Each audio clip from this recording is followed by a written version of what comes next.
Hello दोस्तों, एक बार फिर से आपका स्वागत है आज की हमारी नई कहानी में। आज की कहानी का शीर्षक है ईश्वर बड़ा है, सबको देने वाला वही है। ये कहानी बहुत ही इंटरेस्टिंग, इमोशनल और लुभावनी होने वाली है। तो चलिए कहानी को स्टार्ट करते हैं। बहुत समय पहले की बात है, किसी नगर में एक भिखारी रहता।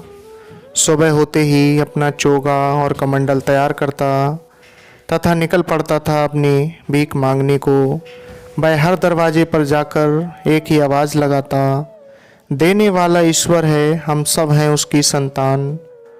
भिखारी का नाम था कृपाल। उसे जो कुछ भी मिल जाता वह उसी से संतुष्ट हो जाता। उसका एक मित्र जगन्नाथ भी भीख मांगता था। वह दरवाजे पर जाकर कहता, देने वाला है महाराज, यही दिलवाएगा भोजन आज। कृपाल और जगन्नाथ भीख मांगने के लिए राजा के महल में भी जाते थे। राजा प्रायः दोनों की आवाज़ सुनता, वह दोनों को ही भीख देता, किंतु वह आजमाना चाहता था कि दोनों में से किसकी बात सच है।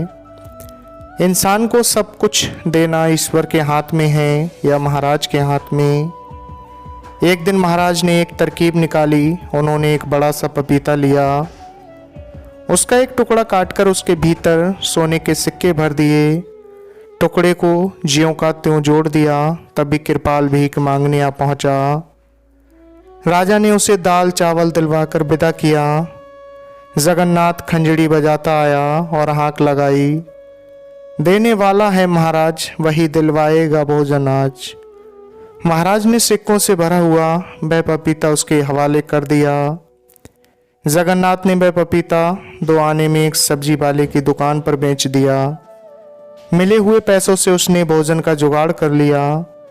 भला पपीता उसके किस काम का। थोड़ी देर बाद कृपाल सब्जी वाले की दुकान के आगे से निकला। उसने मीठी आवाज़ में अपनी बात दोहराई। सब्जी वाले ने वह पपीता उसे दे दिया।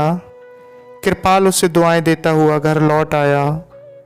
घर आकर उसने पपीता काटा तो सिक्के देखकर वह आश्चर्यचकित हो उठा।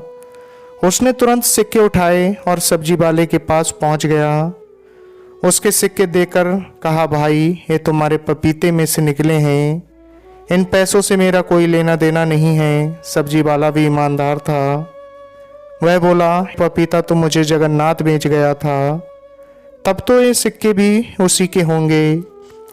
जगन्नाथ ने सिक्के देखकर कहा, ये तो महाराज के हैं, वह पपीता मुझे भीख में वहीं से मिला था।